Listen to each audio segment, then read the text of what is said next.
정치권 소식 짚어보는 아침의 맞수 시간입니다. 박경미 더불어민주당 전 대변인 노동일 파이낸셜 뉴스 주필 나오셨습니다. 안녕하세요. 안녕하세요.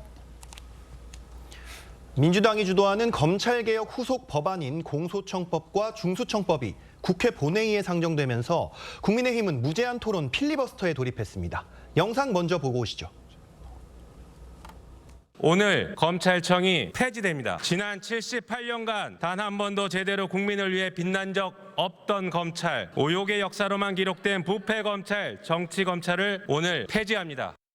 그들이 없애려고 하는 것은 자신들의 비리를 추락할 수 있는 검사의 수사 지휘권인 것입니다. 수사와 기소의 분리는 단순한 조직 개편이 아니라 민주주의의 기본 질서를 회복하는 일이고, 이 땅의 평범한 이웃들을 지켜온 사법체계의 근간이 폭주하는 거대 여당의 칼날 아래 형체도 없이 난도질을 당하고 있습니다. 국민의힘이 법안 처리를 저지시키겠다고 나섰지만 이 다수 의석을 가진 민주당이 강제 종료하고 표결 처리를 하면 사실상 무력화되는 겁니다. 이 국회가 또다시 필리버스터 전국에 돌입한 이 상황 좀 어떻게 보셨습니까? 그러니까 필리버스터 전국이 아닌 거죠. 제가 언론에서 몇 번 얘기했고 당부를 했는데 아까 말씀하신 대로 무제한 토론이라고 하셨잖아요. 네. 이건 무제한 토론이지 우리나라 법에는 필리버스터가 아닙니다.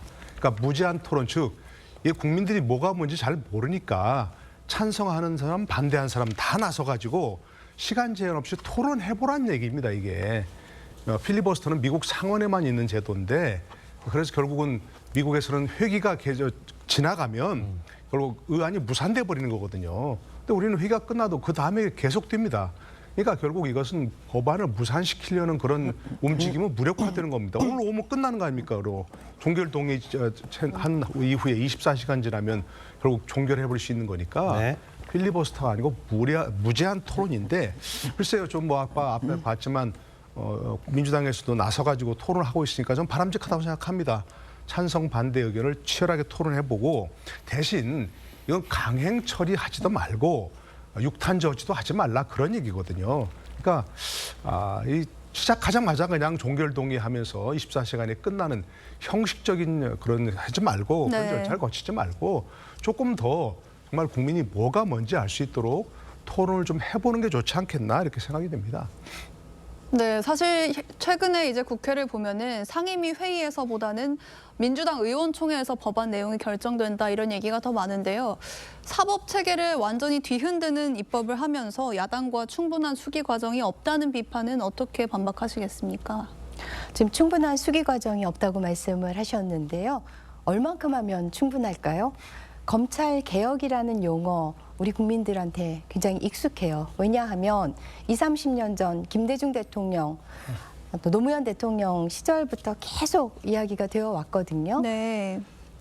수사권, 기소권을 양손에 쥐고 있는, 그러니까 무소불위의 권력을 행사하고 있는 정치검찰의 행태에 대해서는 우리 국민들 대다수가 문제의식을 갖고 있고 거기에 대한 모종의 개혁이 필요하다는 공감대는 충분히 형성이 되어 왔습니다. 그리고 최근 민주당 내에서 이 검찰개혁을 둘러싸고 개혁의 선명성을 내세우는 이제 강경론자와 그리고 좀 더 현실론, 온검한 내용을 담은 정부안 사이에 갈등이 있었죠. 또 그걸 통해서도 굉장히 많은 조율이 이루어졌고 협의가 이루어졌습니다. 그래서 저는 이제 충분히 논의할 만큼 했다라고 생각을 하고 이재명 정부 국민주권 정부에 이어서 이제 국민주권 국회, 그러니까 국민들의 뜻과 바람을 온전히 담아내는 그런 국민주권 국회의 시작이라고 생각합니다. 알겠습니다. 네, 조금 전 주필께서도 말씀하셨지만 어쨌든 국민들이 이 법이 어떤 상황인 건지 이걸 좀 알아야 된다 이런 말씀을 해주셨는데 아무래도 이제 소수 야당이 거대 여당에 좀 맞서려면 이런 여론 지지가 좀 필요해 보이는데 사실 국민들이 그렇게 뭐 엄청 큰 관심을 가지는 느낌이 들지 않는데 이런 부분은 좀 어디에 문제가 있다고 보십니까? 우선 가장 큰 문제는 뭐 야당의 무기력이죠. 야당의 무능이고 기본적으로 이러한 법들이 얼마나 뭐 문제가 있는 것들을 정말 전국적으로 여론을 일으켜야 되는데 뭐 집안 싸움 하느라고 뭐 영일이 있겠습니까? 문제가 있다는 것이고요. 또 한 가지는 이걸 자꾸 개혁이라고 얘기를 하는데 개혁은 물론 뭐 바꾸는 건 좋습니다. 더 좋은 방향으로 바꾸면 개혁이라고 할 수 있지만 더 나쁜 방향으로 바꾸는 건 개혁이라고 할 수가 없는 거죠. 저는 검찰의 수사권, 기소권 함께 갖고 있는 거 여러 차례 저도 개인적으로 비판했습니다. 그러니까 수사 개시권 검찰이 직접 이른바 인지수사권, 특별수사권 이런 거 있지 않습니까? 이런 거는 없애는 게 맞습니다. 그러나 예를 들어서 경찰이 수사를 잘못하거나 또는 잘못하는 것을 감추거나 이런 것들 그런 걸 누가 통제합니까? 그리고 앞으로 중수청이 이제 과거 그 검찰청보다 더 엄청난 그런 기능을 가진 기관으로 변신하는데 그런 것도 누가 통제하나요? 결국은 피해자는 그 범죄 피해자는 울고 범죄 그 피의자는 웃는 뭐 그런 상황이 지금 앞으로 펼쳐질 겁니다. 근데 그런 것들을 자꾸 얘기를 하고 충분히 좀 여론을 환기시켜야 되는데 그런 일을 하지 못하고 있는 건 정말 아쉬운 부분이 있습니다. 네, 기존 검찰의 수사 기능은 중수청으로 가게 되고 이 기소 권한은 공소청으로 이관이 되는 건데 말씀하신 것처럼 중수청이 너무 비대해진다, 이 통제할 장치가 없다 이렇게 말하면서 법조계에서 부실 수사에 대한 우려도 제기되고 있거든요. 대변인님은 좀 보완이 필요하다고 보시는지 만약에 필요하다면 어떤 부분을 보완하면 좋을까요? 네, 이제 지방선거 후에 형사소송법에 대한 논의가 시작되죠. 거기에 이제 보안수사권, 보안수사 요구권이냐 이 논의가 있을 텐데 그걸 통해서 또 상당 부분 그 해결이 될 수 있을 거라고 생각을 합니다.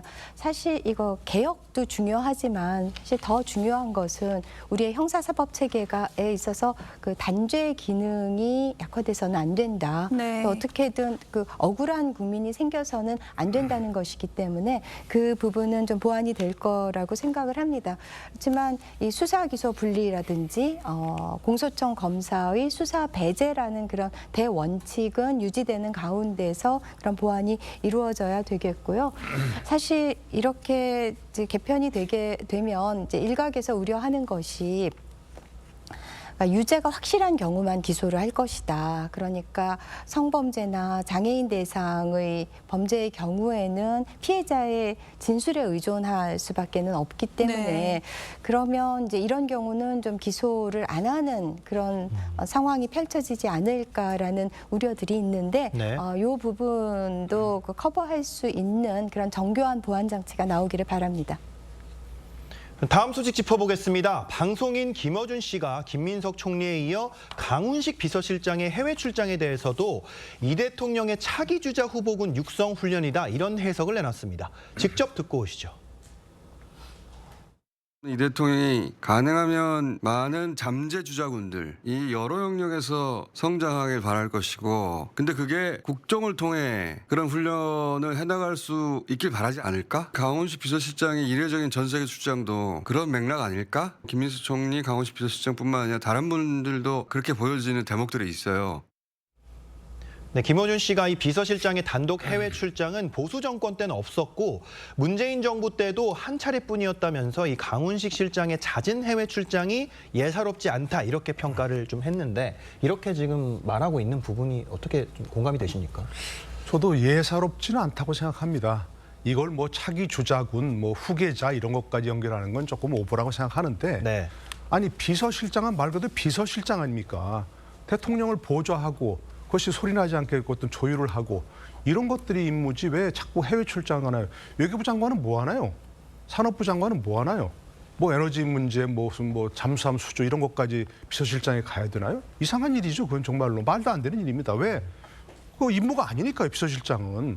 또 총리, 우리 헌법에 보면은 국무총리 대통령의 명을 받아 행정각부를 통할한다고 되어 있습니다. 네. 왜 외교까지 합니까? 가서 뭐가 글쎄 벤스 부통령하고 뭐 카운터 파트입니까? 우리나라 현 정사에 그런 일 없습니다. 총리가 단독으로 출장 가서 뭐 미국 부통령을 만나고 뭐 대통령을 만나고 왜 이런 일을 하는지 잘 모르겠어요. 그럼 관련 부처 장관들은 뭐 하는 겁니까? 속된 말로 뭐 바지저고리입니까?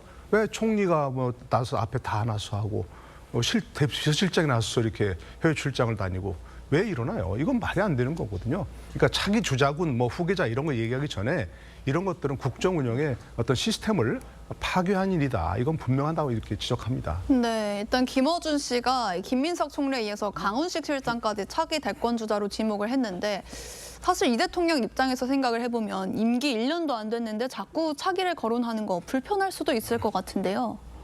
저는 이 후계자 양성을 하는 거다 이런 논의에 동의를 할 수 없는 게 네. 민주당은 시스템 정당입니다. 뭐 대통령이 누구를 점지한다고 그래서 그 사람이 차기 대권 주자로 부상하고 이런 건 아니죠.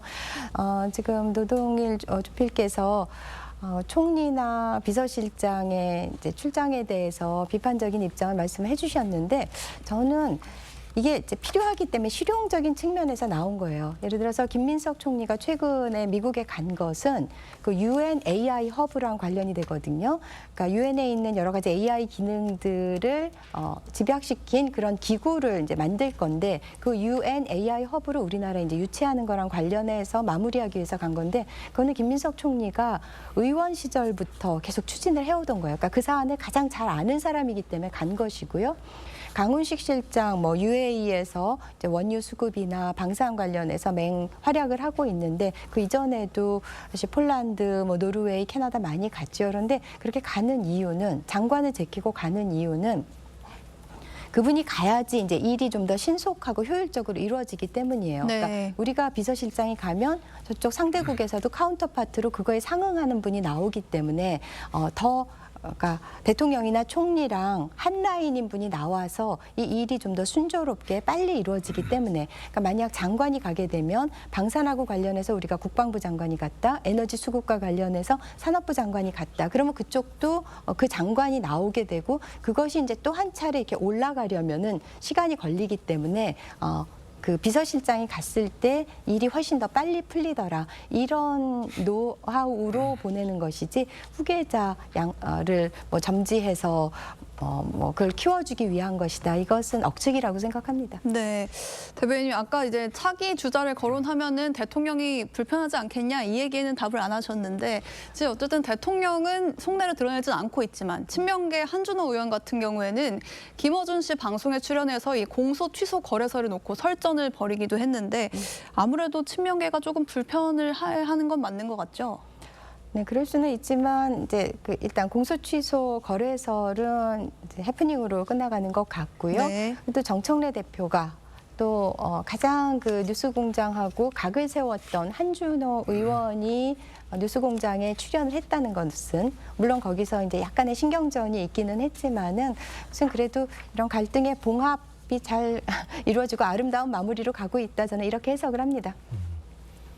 네, 어쨌든 그래도 이 친명계에서는 김어준 씨 방송 보이콧 등 거리두기 기류가 좀 계속 나오고 있는데 오히려 정청래 대표는 접촉을 유지하는 등 이제 힘을 실어주는 분위기도 나오고 있습니다. 이렇게 좀 지지자들이 양분되고 있는 상황이 물론 이제 지금은 정권 초기니까 당연히 뭐 대통령 중심으로 공고히 하고 있지만 이런 지지자들이 양분되는 것 또 민주당의 어떤 나중에 영향까지도 미칠 수 있을 걸로 보시는지.